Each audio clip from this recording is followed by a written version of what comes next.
মুসলমান যেমন এই কথা বলা এই হযরতে বাহলুল দানা রাহমাতুল্লাহ আলাই এই আমিরে খুসরুকে বললেন, বাবু রে, তুমি তোমার পীর সাহেবের দরবারে গেছিলা, তোমার পীর সাহেব তোমাকে কি বললো, তোমার পীর সাহেব তোমাকে কি আদেশ দিল, তোমার পীর সাহেব তোমাকে কি ওজিফা দিল, সমস্ত কথা খুলে বলল। সমস্ত কথা তিনি শ্রবণ করলেন। সবর করার পরে পরে এবার তিনি বললেন, ও আমিরে খুসরু, আমি গত রাত্রিতে তুমি যে তোমার পীরের কথা বলছো, তোমার মুর্শিদের কথা বলছো, তোমার শিক্ষকের কথা বলছো, আমি তাকে প্রথম আসমানে খুঁজে দেখলাম, প্রথম আসমানে খুঁজে পেলাম না, দ্বিতীয় আসমানে খুঁজে দেখলাম, দ্বিতীয় আসমানে খুঁজে পেলাম না, তৃতীয় আসমানে খুঁজে দেখলাম, সেটাই খুঁজে পেলাম না, চতুর্থ আসমানে খুঁজে দেখলাম, সেটাই খুঁজে পেলাম না, পঞ্চম আসমানে খুঁজে দেখলাম, সেটাই পেলাম না, এমনকি সারা পর্যন্ত আমি তোমার পীরকে খুঁজলাম, কোথাও পেলাম না।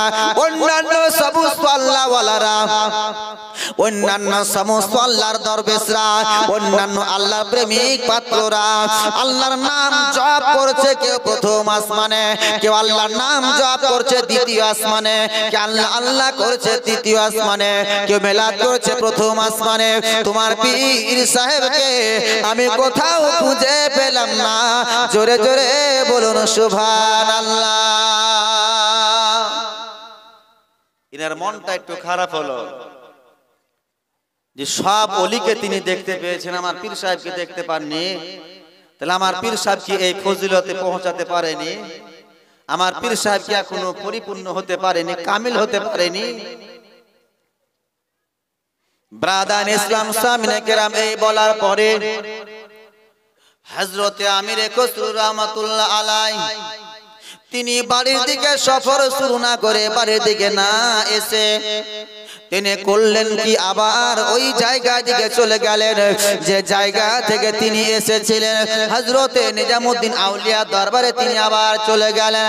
আমি নিজামউদ্দিন আউলিয়ার দরবারে যাব, যতক্ষণ পর্যন্ত রহস্য তত্ত্ব আমি জানতে পারবো না, ততক্ষণ পর্যন্ত আমি তৃপ্তি বা শান্তি পাবো না। যদি আপনার সামনে আপনার বাপের কেউ বদনাম করে, আপনার সামনে যদি কেউ আপনার শ্বশুরের বদনাম করে, আপনার সামনে যদি আপনার মায়ের কেউ বদনাম করে, আপনার সামনে যদি কেউ আপনার ভাইয়ের বদনাম করে, আপনার আমার সামনে যদি আমার দাদা দাদির কেউ বদনাম করে, আপনার আমার সামনে যদি কেউ আমার নানা নানির বদনাম করে, আমাদের ভালো লাগে না মন খারাপ হয়? মন খারাপ হবে না? আপনার সামনে যদি আপনার সামনে যদি আপনার পিতার প্রশংসা করা হয়, আপনাকে ভালো লাগবে। আপনার মাতা যদি প্রশংসা করা হয়, আপনাকে ভালো লাগবে।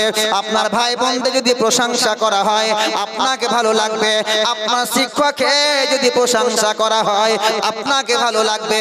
ঠিক হযরত আমিরে খুসরুর সামনে তিনার পীর সাহেব যদি প্রশংসা করত, আমিরে খুসরুকে ভালো লাগতো। আমিরে খুসরুর সামনে তার পীর সাহেব সম্পর্কে এই কথা তিনি বললেন। ফলে তিনি পীর সাহেবের কাছে রহস্য তত্ত্ব জানার জন্য তিনি চলে গেলেন। আমি যতক্ষণ পর্যন্ত পীর সাহেবের কাছে যাব না, ততক্ষণ পর্যন্ত আমি তৃপ্তি বা শান্তি পাবো না বলে আবার গোটে গোটে পায়ে দিল্লি জামে মসজিদে হুজুরের কাছে তিনি চলে গেলেন। হে মুসলমান, আমার আল্লাহ তাআলা বললেন, আমার বন্ধুরা যাহা কিছু করে আমার বলাতেই করে, আমার বন্ধুরা যাহা কিছু দেখে আমার ইশারা হুকুমেই দেখে, আমার বন্ধুরা যা কিছু বলে আমার ইশারা ইঙ্গিতেই বলে। আমার আল্লাহ তাআলা ইরশাদ করেছেন, যদি তোমরা আমার বন্ধুদের সঙ্গে খারাপ আচরণ করো, যদি তোমরা আমার বন্ধুদের আল্লাহর ওলিদের যদি কেউ শত্রুতা করে, আল্লাহর ওলিদের যদি কেউ দুশমনি করে, আল্লাহ ওয়ালাদে যদি কেউ বেফরমানি করে, আল্লাহ ওয়ালাদে যদি কেউ অসম্মানি করে, আমার আল্লাহ তাআলা ইরশাদ করেছেন। পবিত্র গ্রন্থের মধ্যে আল্লাহ তাআলা বলেছেন, যদি তোমরা আমার বন্ধুদের দুশমনি করো, যদি তোমরা আমার ওলিদের বদনাম গেহে বেড়াও, যদি আমার ওলিদেরকে তোমরা খারাপ নজরে দেখো, হে আমার বান্দা বান্দিরা, আমার বন্ধুর সঙ্গে শত্রুতা রাখার বিনিময়, আমার বন্ধুদের সাথে দুশমনি রাখার বিনিময় তুমি আমার সঙ্গে যুদ্ধ করার জন্য রেডি হয়ে যাও। আচ্ছা, আল্লাহর সঙ্গে যুদ্ধ করে আমরা পারবো? হ্যাঁ, আল্লাহ তাআলা বললেন, যদি কেউ আমার ওলিদের দুশমনি করে, শত্রুতা করে, তাদের বেহুরমতি বেফরমানি করে, তো আল্লাহ তাআলা বললেন তুমি রেডি হও আমার সাথে যুদ্ধ করার জন্য। হে মুসলমান, আল্লাহর সঙ্গে আমরা যুদ্ধ করতে পারবো না, ফলে আল্লাহর সন্তুষ্টি লাভ আমরা করতে পারবো না। আর আল্লাহর যদি সন্তুষ্টি আমরা লাভ করতে না পারি, পৃথিবীর জগতে আমরা মালামাল হতে পারবো না। জোরে বলুন সুবহানাল্লাহ। তাই তো কোন শায়ের বলেন, আল্লাহ আল্লাহ করনে সে আল্লাহ नहीं मिलता, अल्लाह अल्लाह करने से अल्लाह नहीं मिलता, अल्लाह वालों ने अल्लाह से मिला देता। এই হযরতে আমির খসরু তিনি আবার পীর সাহেবের দরবারে চলে গেলেন। পীর সাহেবের দরবারে যাওয়ার পরে আরজ করলেন, সালাম করলেন, পাশে বসলেন। পীর সাহেব জিজ্ঞাসা করলে, আমির খসরু গো, তুমি তো বাড়ি ফিরে যাচ্ছিলে, বাড়ি না গিয়ে কেন তুমি আবার এখানে চলে এলে? বাড়ি না গিয়ে কেন তুমি আবার ফিরে চলে এলে? তোমার ফিরে আসার কারণটা ব্যক্ত করো। তুমি বাড়ি কেন যাওনি? তোমার ছেলে মেয়েরা আছে তোমার অপেক্ষা করবে, তোমার পিতা মাতা আছে তোমার অপেক্ষা করবে, তোমার স্ত্রী আছে তোমার অপেক্ষা করবে। মুসলমান হযরতে আমির খসরু বললেন, হুজুর, পথের মধ্যে একজন আল্লাহওয়ালার সঙ্গে আমার দেখা হলো, আপনার পীর সাহেবের সঙ্গে আমার দেখা হলো, আমার দাদা হুজুরের সঙ্গে আমার দেখা হলো।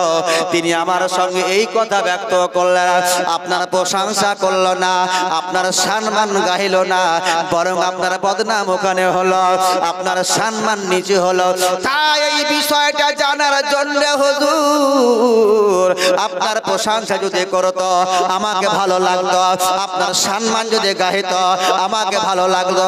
আমার বাপে যদি কেউ বদনাম গায় আমাকে যেমন ভালো লাগে না, আমার মায়ে যেমন কেউ বদনাম গায় আমাকে যেমন ভালো লাগে না, আমার সামনে আপনার কেউ বদনাম লাগবে, আমি এটা কখনো সহ্য করতে পারবো না। তাই হুজুর গো, আমার দাদা হুজুর, আপনার পীর সাহেব যে কথাটা বললেন, এই কথাটা কি অতি বাস্তব, এই কথাটা কি সত্যি কথা। আপনি কি প্রথম আসমানে ছিলেন না? আপনি কি দ্বিতীয় আসমানে ছিলেন না? আপনি কি তৃতীয় আসমানে ছিলেন না? আপনি কি চতুর্থ আসমানে ছিলেন না? আপনি কি পঞ্চম আসমানে ছিলেন না? আপনি কি 6 আসমানে ছিলেন না? আপনি কি 7 আসমানে ছিলেন না? হযরতে নিজামউদ্দিন আউলিয়া, যিনি আল্লাহ তাআলার একজন কামিল জবরদস্ত ওলি, হযরতে নিজামউদ্দিন আউলিয়া, যিনি আল্লাহ তাআলার একজন জবরদস্ত ওলি, আল্লাহ তাআলা যাকে বেলায়াত দিয়েছেন, আল্লাহ তাআলা যাকে কবুল মঞ্জুর করে নিয়েছেন। বেরাদার, এই ইসলামের খাতিরে হযরতে নিজামউদ্দিন আউলিয়া বহু প্রতিদান দিয়েছেন। ইসলামের খাতিরে হযরতে নিজামউদ্দিন আউলিয়া বহু কুরবানি করে দিয়েছেন, কেবল আল্লাহ তাআলাকে রাজি খুশি করার কারণে। আল্লাহ তাআলা গ্রন্থ কোরআন শরীফের মধ্যে ইরশাদ করেছেন, আলা বিযিকরিল্লাহি তাতমাইন্নুল কুলুব। হে আমার বান্দা বান্দি, তোমার কাল কতক্ষণ পর্যন্ত আলোকিত হবে না, তোমার কাল কতক্ষণ পর্যন্ত তরতাজা থাকবে না, যতক্ষণ পর্যন্ত তুমি আল্লাহ আল্লাহ জিকির করবে না। কিন্তু আমরা জিকির থেকেই দূরে, আমরা জিকির থেকেই দূরে, জিকির থেকে দূরে সরে আছি। ফলে আমরা যেন বেশি বেশি করে জিকির আজকার করতে পারি, আল্লাহ আল্লাহ করতে পারি। আল্লাহ তাআলা আপনাকে আমাকে সবাইকে যেন আল্লাহর জিকির আজকার করার জন্য তৌফিক ইনায়েত করেন। সকলে বলি আল্লাহুম্মা আমিন। এই হযরতে নিজামউদ্দিন আউলিয়া রাহমাতুল্লাহ আলাইহি তিনার মুরিদকে বললেন, ওগো আমির খসরু, আমার পীর সাহেব তোমার দাদা হুজুর ঠিকই তো বলেছে, আমি তো প্রথম আসমানে ছিলাম না, আমাকে প্রথম আসমানে পাবে কি করে, আমাকে দ্বিতীয় আসমানে পাবে কি করে, আমাকে তৃতীয় আসমানে পাবে কি করে, আমি তো দ্বিতীয় আসমানে ছিলাম না, আমি তো তৃতীয় আসমানে ছিলাম না, আমি তো চতুর্থ আসমানে ছিলাম না, আমি তো 5 আসমানে ছিলাম না, আমি তো 6 আসমানে ছিলাম না, আমি তো 7 আসমানে ছিলাম না, আমি যদি কোনো জায়গায় না থাকি তবে আমাকে খুঁজে পাবে কি করে? এই জলসায় যদি আমি না আসতাম তো মতিজামান আগামীকাল রামপুরহাট রঙের দোকান গিয়ে কোনো মৌলানা সাহেবের সামনে বলতেন যে মৌলানা নুর ইসলাম সাহেব তো আসেনি, তাকে তো দেখতে পেন, সে তো ছিল না, বলবে না? এসেছি কালকে থেকে, কালকে তিনি বলবে যে হ্যাঁ এসেছিলেন, আমি থাকবো তবেই না বলবে, না থাকলে কি বলবে? বলা সম্ভব হবে না। তাই নিজামুদ্দিন আউলিয়া যখন এই কথা বললেন, হযরতে আমির খসরুর মনটা আরো ছোট হয়ে গেল, যে সত্যিই তো ওই মানুষটাই ঠিক বলেছিল, ওই মানুষটাই আসল কথা বলেছিল যে আমি তোমার পীর সাহেবকে প্রথম আসমানে দেখলাম, প্রথম আসমানে খুঁজে পেলাম না, দ্বিতীয় আসমানে খুঁজে পেলাম না, আমার পীর সাহেব তো যায়নি বলে দেখতে পেল না। তার মন খারাপ হয়ে গেল, তার চেহারা মলিন হয়ে গেল, লজ্জায় লজ্জিত হয়ে গেল। হযরতে আমির খসরু যখন এই আপনার পেরেশান হালে পৌঁছে গেল, বেরাদার হযরতে নিজামুদ্দিন আউলিয়া ব্যাপারটা বুঝতে পারলো, ব্যাপার বুঝতে পারার পরে তার মুরিদকে বলল, বাবা এই পানি দিয়ে তাজা ওযু করে এসো।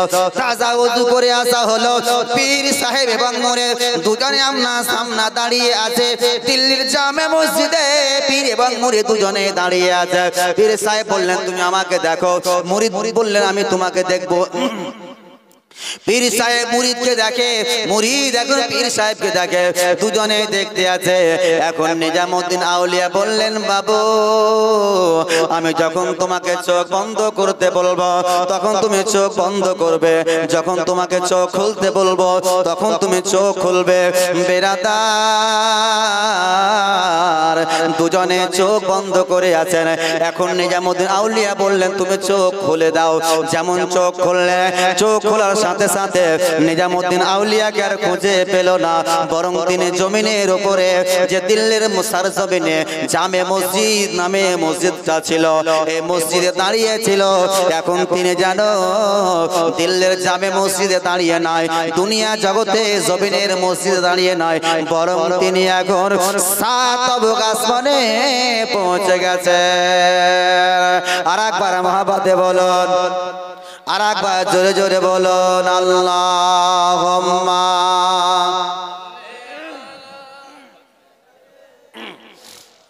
মাওলানা মুহাম্মদ ওয়া আলা আলি সাইয়্যিদিনা মাওলানা মুহাম্মদ। আল্লাহ ইরশাদ করেন, আল্লাহ ইরশাদ করেন পবিত্র কোরআনে, ওলিদের ভয় নাই দোনো জাহানে। জোরে বলো আল্লাহ ইরশাদ করেন, আল্লাহ ইরশাদ করেন পবিত্র কোরআনে, ওলিদের ভয় নাই দোনো জাহানে, ওলিদের ভয় নাই দোনো জাহানে। আল্লাহর এক প্রিয় বন্ধু,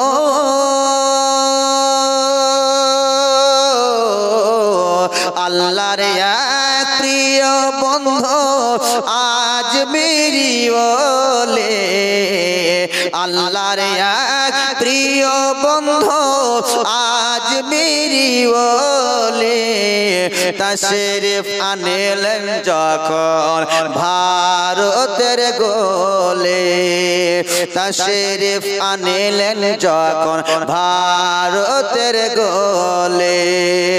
অজানা ভারতের লোক, অজানা ভারতের লোক, কোন পথে সোজা সঠিক পথ দেখাতে এলেন আজমিরি খাজা।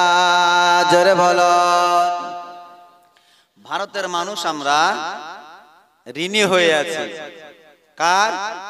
খাজায়ে খাজগান, মালিক হিন্দুস্তান, খাজা গরিব নওয়াজ রহমাতুল্লাহ আলাইহি। তিনি অখণ্ড ভারতে সেই সময় যদি ঘোটা লাঠি তসবিহ হাতে না নিয়ে ভারতের মাটিতে না আসতেন, তবে পৃথ্বীরাজকে পরাস্ত করা সম্ভব হতো না, আর এই ভারতবর্ষের মাটিতে মুসলমানেরও আবিষ্কার ঘটতো না। জোরে বলো। আমরা এখনো ঋণী হয়ে আছি খাজা পিয়ার, খাজা বাবা। আল্লাহ ইরশাদ করে পবিত্র কোরআনে, ওলিদের ভয় নাই দোনো জাহানে। আল্লাহর এক প্রিয় বন্ধু আজমিরি ওলে, তাশরিফ আনিলেন যখন ভারতের গলে, তাশরিফ আনিলেন যখন ভারতের গলে, তাশরিফ আনিলেন যখন ভারতের গলে। অজানা ভারতের লোক, কোন পথে সোজা সোজা পথ দেখাতে এলেন আজমিরি খাজা, সঠিক পথ দেখাতে এলেন আজমিরি খাজা। ভারত হলো রওশন,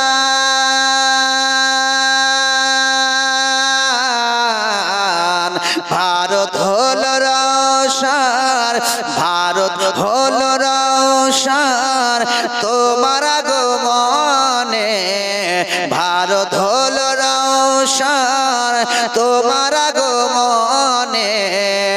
ওলেদের ভয় নাই দোনো জাহানে, ওলেদের ভয় নাই দোনো জাহানে।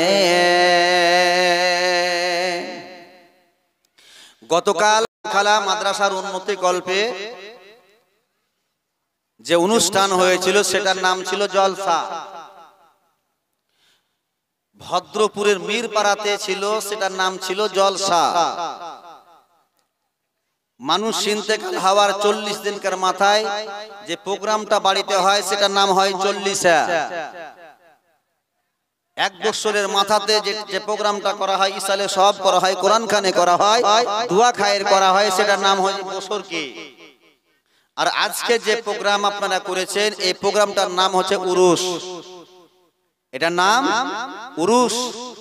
আল্লাহ ওয়ালাদের মৃত্যু বার্ষিক ওফাত দিবসকে লক্ষ্য রেখে যে প্রোগ্রাম করা হয় সেটার নাম হয় উরুস। উরুস মানে দুলহার ন্যায় ঘুমিয়ে যাওয়া, দুলহার ন্যায় ঘুমিয়ে থাকা। জোরে বলুন। মৃত্যু ব্যক্তি যখন অন্ধকার কবরে যাবে, মৃত্যু ব্যক্তিকে যখন শায়িত করা হবে, মুনকার নাকির তার কবরে গিয়ে তাকে প্রশ্ন করবে, মা রব্বুকা, তোমার রব কে? মা দিনুকা, তোমার দিন কি? মানতা কুলু ফি শানি হাক্কি হাযা রাজুল, এই ব্যক্তি সম্পর্কে তুমি কি জানো? নবীজি আমার বললেন, এই মৃত্যু ব্যক্তি পৃথিবীর জগতে যদি নেক কর্ম করে যায়, মৃত্যু ব্যক্তি পৃথিবী জগতে যদি আল্লাহ আল্লাহ করে যায়, এই যে সভাতে আপনারা এসেছেন আপনাদের পাপ হয়েছে না নেকি হয়েছে? সবাই হাত উঠিয়ে বলেন তো, দেখান তো পাপ হয়েছে না নেকি হয়েছে? নেকি নয়, আপনাদের নেকি হয়েছে আর পাপ কমে যাচ্ছে। আর যদি এই সভা থেকে তওবা করে যেতে পারে, আল্লাহ পাক আপনাদেরকে একেবারে গোসল করার ন্যায় পবিত্র বানিয়ে দিয়ে জীবনের সব গুনাহ কাদাকে মাফ করে দেবেন। জোরে বলুন। গত 3 দিন আগে আমি রামপুরহাট স্পন্দন যে নার্সিং হোম, স্পন্দন নার্সিং হোমের পাশেই একটা ফ্ল্যাট আছে, এই ফ্ল্যাটে একটা মিলাদ করতে গেছিলাম। তাতে হিন্দু মুসলিম নির্বিশেষে সবাই ছিলেন। ইমদাদ হোসেন যে ডাক্তার তিনি ছিলেন, আপনজন নার্সিং হোমের মালিক ছিলেন, মোট কথায় ওই সমস্ত ব্যক্তিরা ছিলেন। ভিডিও থেকে সবাই ছিলেন। সেখানে আমি কিছু বক্তব্য দিলাম, বক্তব্য দিয়ে আমি চলে এলাম। সকালে আমাকে ফোন করছে এক ভদ্র মহিলা যে হুজুর, যাক আপনার বক্তব্য কাজে লেগেছে। এক ইউএসজি যিনি করে পেটের ছবি করেন এই ডাক্তার, তিনি বলেছে যে না আর কোনদিন জীবনে নামাজ কাজা করব না। তো আজকে ফজর থেকে এই ডাক্তার সাহেব 5 ওয়াক্তের নামাজ পড়তে লেগেছেন। জোরে বলুন। তাহলে এই প্রোগ্রামগুলোতে এই লাভ, এই ফায়দা।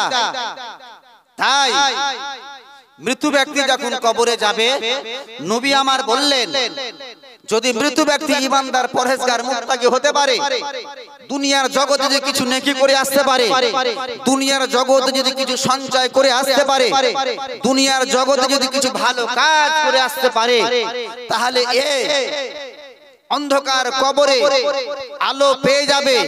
মুনকার নাকির দুইজন ফেরেশতার সামনে উত্তর দিবে। প্রথম প্রশ্নের উত্তর দিবে রব্বি আল্লাহ, আমার প্রতিপালক হচ্ছেন আল্লাহ। দ্বিতীয় প্রশ্নের উত্তর দিবে দ্বীনি আল ইসলাম, আমার ধর্মের নাম হলো ইসলাম। তৃতীয় প্রশ্নের আনসার দিবে হুয়া মুহাম্মাদুর রাসূলুল্লাহ সাল্লাল্লাহু তাআলা আলাইহি ওয়াসাল্লাম, তিনি হচ্ছেন আমাদের পয়গম্বর, তিনি হচ্ছেন আল্লাহর হাবিব, দোজাহানের বাদশা নবী মুস্তাফা সাল্লাল্লাহু তাআলা আলাইহি ওয়াসাল্লাম। যেমন এই প্রশ্নের আনসার উত্তর হয়ে যাবে, আল্লাহর আলিশান দরবার থেকে শব্দ উদ্ভাসিত হবে। আল্লাহ তাআলা বলবেন হে মুনকার নাকির ফেরেশতা, আমার বান্দাকে তোমরা আর বিরক্ত করিও না, আমার বান্দাকে তোমরা আর বিরক্ত করিও না, তাকে আর কোনো কথা জিজ্ঞাসা করিও না, কাজেই তাকে তোমরা আরামের ঘুমে ঘুমিয়ে যেতে দাও। এই ফেরেশতারা ওখান থেকে চলে যাবে আর বলবে তুমি এমন ঘুমে ঘুমাও যেমন নব দুলহা বাসর রাত্রিতে ঘুমিয়ে যায়। জোরে বলুন সুবহানাল্লাহ। কার নামুল উরুস, কবরে এই কথাটি বলা হবে কানামিল আরুস, অর্থাৎ দুলহা দুলহানের মতন তুমি কবরে আরামের ঘুমে ঘুমিয়ে যাও, কিয়ামতের সকাল পর্যন্ত তোমাকে আর কেউ জাগাতে আসবে না। জোরে বলুন সুবহানাল্লাহ। তাই দুলহার ন্যায় আপনাদের মজনু শাহ বাবা রহমাতুল্লাহ আলাই ঘুমিয়ে আছেন বলেই তো পুরুষ মহিলা নির্বিশেষে সবাই আনন্দে আত্মহারা হয়ে আনন্দের সাথে এই জায়গা উরুস কায়েম করে উপস্থিত হয়েছেন। তাই আপনাদের কাছে আমি অনুরোধ করব যে এই বছর যে উরুস হয়েছে, আপনাদের সহানুভূতি, আপনাদের ভালোবাসা, আপনাদের দান, আপনাদের খায়রাতের বদৌলতে তো ইনশাআল্লাহুর রহমান দুলহার মতন তিনি এখন ঘুমিয়ে আছেন। আল্লাহ তাআলা ইরশাদ করলেন যারা আমার আল্লাহর, যারা আমার বন্ধুদের হবে আমি আল্লাহ তাদের হয়ে যাব, আর আমি আল্লাহ যাদের হয়ে যাব তাদের বেড়া পার করে দেব। জোরে বলুন। তাই মজনু শাহ বাবা রহমাতুল্লাহ আলাইকে যদি আমরা রাজি খুশি করতে পারি, তাকে যদি আমরা সন্তুষ্ট করতে পারি, এই পবিত্র জায়গায় বসে বসে তার উরুসের জন্য যদি আমরা কিছু অংশগ্রহণ করতে পারি, তার উরুসের জন্য এই জালসার জন্য কিছু আমরা দিতে পারি, আল্লাহ তাআলা হাবিব অর্থাৎ আল্লাহ তাআলার বন্ধু মজনু শাহ বাবা রহমাতুল্লাহ আলাই আমাদের উপরে খুশি হবেন। তিনি এখন নিগরানি করছেন, তিনি এখন দেখাশোনা করছেন যে ছেলেটির বিবাহ হয়, ওই ছেলেটির বাড়িতে যখন কাজ হয় ও কিন্তু নেংটি মেরে দড়ি ধরে গরু ফেলার কাজে নিযুক্ত হয় না হয় হয় বাবারা? সে ছেলেটি খালি দেখে নেয়, চাচা এই কাজটা করো, দাদা এই কাজটা করো, বন্ধু এই কাজটা করো, সব ঠিক আছে তো? ও খালি ঘুরে ঘুরে দেখাশোনা করে। ঠিক কসম খোদার আজকের রাত্রিতে, আজকের এই সভাতে, আজকের পবিত্র উরুস পাকে কে কোথায় কি করছেন, কে কোথায় কি বলছেন, কসম খোদার আল্লাহর ইচ্ছাতে মজনু শাহ রহমাতুল্লাহ আলাই বাবা সমস্ত কিছুগুলো দেখতে পাচ্ছেন। জোরে বলুন। তাই তিনাকে সন্তুষ্ট করার উদ্দেশ্যে তিনার উরুস পাক আগামী বছর হবে, এই আপনার আবেদন রেখে আমি আপনাদের মাঝে বেশি নয় 10 জন জান্নাতি ব্যক্তি সাহাবীদের সাদকাতে 1000 টাকা করে দাতাকে দেখতে চাই যে হুজুর আমি হযরত আবু বকর সিদ্দিকের বন্ধু হয়ে 1000 টাকা দেব, আমি উমরে ফারুকের বন্ধু হয়ে 1000 টাকা দেব, আমি মজনু শাহ বাবা রহমাতুল্লাহ আলাইহির প্রেম প্রীতি ভালোবাসা অন্তরে রেখে 1000 টাকা দেব। আপনাদের মধ্যে মায়ের যোগ্য সন্তান, যোগ্য পিতার যোগ্য সন্তানদেরকে আমি দেখতে চাই। একজন দাঁড়িয়ে বলেন যে হুজুর আমি দেব। কি নাম আপনার? আচ্ছা, সুবহানাল্লাহ সুবহানাল্লাহ, নারায়ে তাকবীর। এর জোরে জোরে নারা দিতে হবে, নারায়ে তাকবীর, নারায়ে রিসালাত। হাজারপুরে জনাব তালিম শেখ সাহেব 1000 টাকার দাতা, সকলে বলুন জিন্দাবাদ। যে আশাতে যে উদ্দেশ্যে করেছে দান, মনের আশা পূর্ণ করো হে পাক পরওয়ার। আল্লাহ তাআলা আপনার দানকে কবুল করবেন। মজনু শাহ বাবা রহমাতুল্লাহ আলাইহির ওসিলাতে সাদকাতে আল্লাহ পাক আপনার জীবনের সমস্ত অসুখ বিসুখ বালা মুসিবতকে দূরীভূত করে দিয়ে মান সম্মানের সাথে আপনাকে রাখবেন। সকলে বলুন আল্লাহুম্মা আমিন। 10 জনকে আমি চেয়েছিলাম যে আবু বকর সিদ্দিক, উমরে ফারুক, 10 জন ব্যক্তিকে পৃথিবীর জগতে নবী আমার জান্নাতি বলে ঘোষণা করেছেন। আমি মা আয়েশা সিদ্দিকার বান্ধবী হিসাবে আমার মায়েদেরকে দেখতে চাই, মা ফাতেমা হিসাবে মায়েদেরকে দেখতে চাই, হযরত যায়েনাব হিসাবে মা বোনদেরকে আমি দেখতে চাই যে মায়েরা আপনারাও এসে অংশগ্রহণ করবেন, আপনারাও এসে অবশ্যই দিয়ে যাবেন। কি নাম দাদা জান? জাফর রাফিকুল। নারায়ে তাকবীর, নারায়ে রিসালাত। 10 জন চেয়েছিলাম, একজন হলেন আলিম শেখ, 2 জন জনাব রাফিকুল শেখ, তিনি 1000 টাকা দিয়ে অংশগ্রহণ করলেন। আল্লাহ তাআলা যেন তিনার মুক্ত হস্তের দানকে কবুল করে নিয়ে তার মান সম্মানকে বাড়িয়ে দেয়। সকলে বলুন আমিন। সুবহানাল্লাহ সুবহানাল্লাহ। যাই হোক, নাম তো বটে আছে, নাম নাই। একটা বাড়ি আমি গেলাম মিলাদ পড়াইতে, একটা বাড়ি ভদ্রলোকের বাড়ি মিলাদ পড়াইতে গেলাম, তো লোক অনেক হয়েছে, কিন্তু শিকল দিয়ে কিন্তু একটা কুকুর বাঁধা আছে ওই বাড়িতে, শিকল দিয়ে বড় বড় চুল একটা কুকুর বাঁধা আছে। আমি যেমন ঢুকলাম ভু ভু লাগলো, বাবা যদি একবার শিকল ছিঁড়ে তারপর মিলাদ করা বন্ধ করে দেবে। এই মনা, ওই বাড়িওয়ালা বলছে এই মনা চুপ, সঙ্গে সঙ্গে চুপি গেল। আমি মনে মনে চিন্তা করলাম, হায় আল্লাহ, কুকুরেরও নাম আছে, তাহলে কুকুরের নাম মনা, মনা রেখেছে ওরা। ব্রাদার ইসলাম সামনে কেরাম, কেউ কেউ আবার কুকুরের নাম কালু রাখে, কেউ আবার ধলু রাখে, কেউ আবার ফুলু রাখে, ইত্যাদি ইত্যাদি। তো ভাইদের আবার বললেন বেনাবি, নিশ্চয় নাম তো আছে, তো যাক তিনি নাম ওপেন করলেন না, গোপনে রাখলেন। এই নামটা যেন হাসরের মাঠে কোটি কোটি মানুষের সামনে আল্লাহ তাআলা ওপেন করে এই দানকে কবুল করে তার মুশকিল আসান করেন। সকলে বলুন আল্লাহুম্মা আমিন। ব্রাদার ইসলাম সামনে কেরাম, জার্মান শেখ, যাই হোক এই জার্মান শেখ তিনি নগদ 500 টাকা দিলেন। তো এখনো 5-এর দিকে আমি যাইনি, এখনো 1-এর দিকে আছি নাকি, আমি এখনো 1-এর দিকে আছি। আচ্ছা, নারায়ে তাকবীর, নারায়ে রিসালাত। জনাব গোলাপ শেখ, জনাব গোলাপ শেখ তার মায়ের নামে নগদ 1000 টাকা দিব বলে দিয়ে দিয়েছেন। আল্লাহ তাআলা জানো এই গোলাপ শেখের দানকে কবুল করে নিয়ে মনে আশাকে পূর্ণ করে বললাম আমিন। আচ্ছা, নারায়ে তাকবীর, নারায়ে রিসালাত। জনাব রবি সাহেব তিনি মায়ের নামে 1000 টাকা নগদ দিয়ে দিয়েছেন। আল্লাহ তাআলা জানো তার দানকে কবুল করে নিয়ে মনের আশাকে পূর্ণ করেন। সকলে বলুন আল্লাহুম্মা আমিন। ব্রাদার ইসলাম জারাহিমুল্লাহ, নারায়ে তাকবীর, নারায়ে রিসালাত। জনাব জারাহিমুল্লাহ সাহেব নানা নাই না মা আব্বার নামে 2000 টাকা দিব বলে অঙ্গীকার করেছেন। জনাব জারাহিম সাহেবের দান আল্লাহ তাআলা যেন কবুল করে রাখেন পৃথিবী জগতে মান সম্মান। সকলে বলুন আল্লাহুম্মা আমিন। ব্রাদার ইসলাম সামনে কেরাম, তো 1000 টাকা করে 10 জনকে চেয়েছিলাম, মনে হয় 5 জন হয়েছে। কি নাম বাবু তোমার? আচ্ছা যাও, তুমি আবার নিয়ে এসো, তাড়াতাড়ি যাও, তোমার নামটা পরে বলবো যাও। আর একটা বাচ্চা ছেলে বেনামিতে 500 টাকা এনে দান দিয়েছেন, আল্লাহ তাআলা যেন তার দানকে কবুল করেন, সকলে বলুন আল্লাহুম্মা আমিন।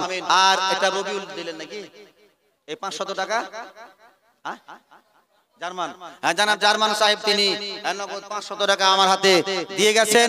আল্লাহ তাআলা যেন এই জার্মান সাহেবের এই দানকে কবুল করে নিয়ে মালামাল করেন, পৃথিবীর বালা মুসিবত থেকে রিহাই দান করেন, সকলে বলেন আমিন। জনাব আসাদুল সাহেব, নারায়ে তাকবীর, নারায়ে রিসালাত। জনাব আসাদুল সাহেব তিনিও বললেন হুজুর আমিও 1000 টাকা দিব। আল্লাহ তাআলা যেন জনাব আসাদুল সাহেবের দানকে কবুল করে নিয়ে তাকে মালামাল করেন। আজকে 1000 টাকা দিয়েছে মাবুদ, তুমি আগামীতে তাকে 1 কোটি টাকার, 1 লক্ষ টাকার, 10 লক্ষ টাকা তাকে মালিক বানিয়ে দিও, সব কিছু তোমার ইচ্ছাতে। জোরে বলুন আল্লাহুম্মা আমিন। আসুন ঝুমঝুম সুরে একবার দরুদ শরীফ পাঠ করি। আর অনেকে আমার প্রিয় জনগণ বসে আছেন, অনেকে আমার আশিক মুহিব্বিনগণ বসে আছেন, আপনাদের প্রত্যেকের কাছে অনুরোধ করব এই উরুস পাকে অংশগ্রহণ করার জন্য যে যা পারবেন অবশ্যই আপনারা এগিয়ে আসবেন। আর মায়ের দিক থেকে এখনো দান শুরু হয়নি, মায়েদের দিক থেকে এখনো আসেনি। আমি কমিটির ভাইদেরকে বলবো যে আপনারা একটা খাতা কলম নিয়ে আমার মা বোন দিদিদের কাছে যান। ইনশাআল্লাহ তিনারা তো উঠে আসতে পারছেন না, তিনারা উঁচু আওয়াজে বলতেও পারছেন না, তিনারা অনেকেই দেবেন, আপনারা তাদের কাছে যান, অবশ্যই দেখবেন তারা নাম লিখিয়ে পাঠাবেন। আল্লাহুম্মা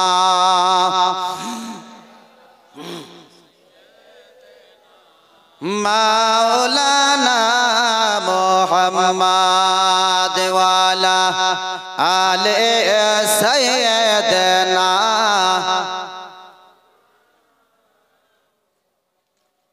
জান্নাতে হতে সুবহানাল্লাহ সুবহানাল্লাহ। জানাবা আনোয়ারা বিবি, তিনি নগদ 500 টাকা দিয়ে গেলেন। আল্লাহ তাআলা যেন তার উজ্জ্বল নামের সাদকাতে তার মনের আশা ইচ্ছাকে পূর্ণ করেন, সকলে বলুন আমিন।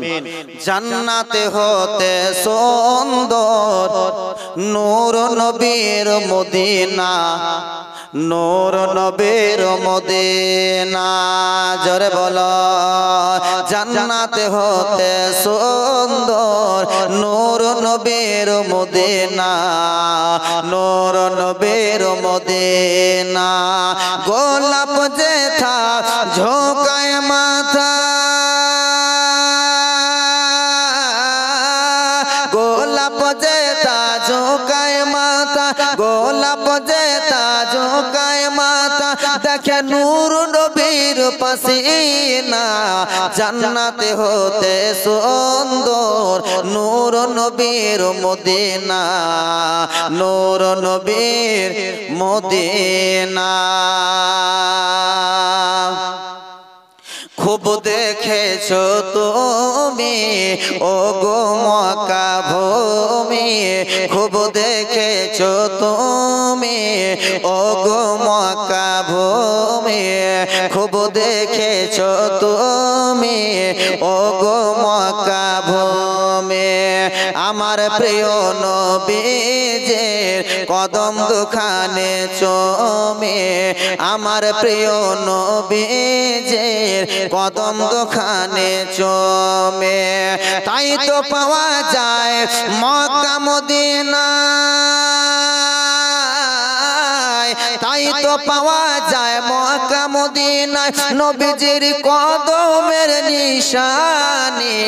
জান্নাতে হতে সুন্দর নূর নবীর মদিনা, নূর নবীর মদিনা। সুবহানাল্লাহ সুবহানাল্লাহ। জনাব জিয়ারুল সাহেব আগামী বছর উরুসের জন্য তিনি 5 কিলো চাল, 25, সুবহানাল্লাহ, আমি তো কম বলে দিচ্ছিলাম, এটা ব্যবসাকে আমি লসে ফেলে দেব। তো যাই হোক তিনি 25 কিলো চাল দিব বলে অঙ্গীকার করলেন। আল্লাহ তাআলা যেন তিনার এই চালকে কবুল করে নিয়ে তার মনের আশা ইচ্ছাকে পূর্ণ করে দেয়, সকলে বলুন আল্লাহুম্মা আমিন। ব্রাদার ইসলাম সামিনে কেরাম, যতক্ষণ পর্যন্ত সকলে আপনাদের দান আসবে না ততক্ষণ পর্যন্ত কিন্তু আমি মাইক ছাড়বো না। প্রয়োজন হলে আজকে এখানে সেহরি খাওয়াবো, হ্যাঁ ছাড়বো না। তো যত তাড়াতাড়ি দিবেন তত তাড়াতাড়ি আমি ছাড়বো। তাই আপনারা টুকটুক করে একটু করে এগিয়ে আসুন। খুবই ভালো লাগছে, খুব আনন্দ লাগছে সত্যি। আপনারা দান দেওয়ার জন্য সকলে চাতক পাখির ন্যায় বসে আছেন। ব্রাদার ইসলাম সামিনে কিরাম কেবল দান শুরু হয়েছে, তাই আপনারা একটু একটু করে এগিয়ে আসবেন। আচ্ছা জানাবা মৌলদা বিবি, তিনি তিনার স্বামীর নামে 500 টাকা দান দিয়ে পাঠিয়েছেন। আল্লাহ তাআলা যেন এই দানকে কবুল করেন, সকলে বলুন আল্লাহুম্মা আমিন। ব্রাদার ইসলাম সামিনে কিরাম।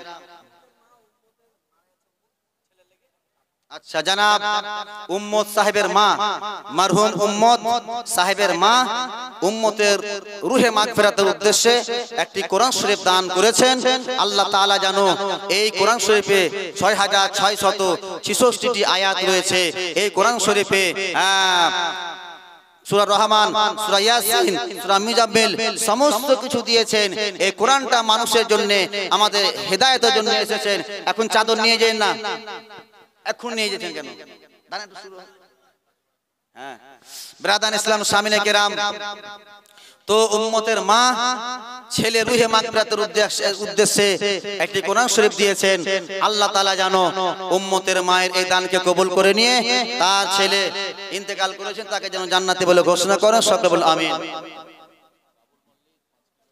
সুবহানাল্লাহ সুবহানাল্লাহ। জানাব বাবুল মল্লিক সাহেব, তিনি 5 কিলো ডাল দিব বলে অঙ্গীকার করেছেন। নারায়ে তাকবীর, নারায়ে রিসালাত।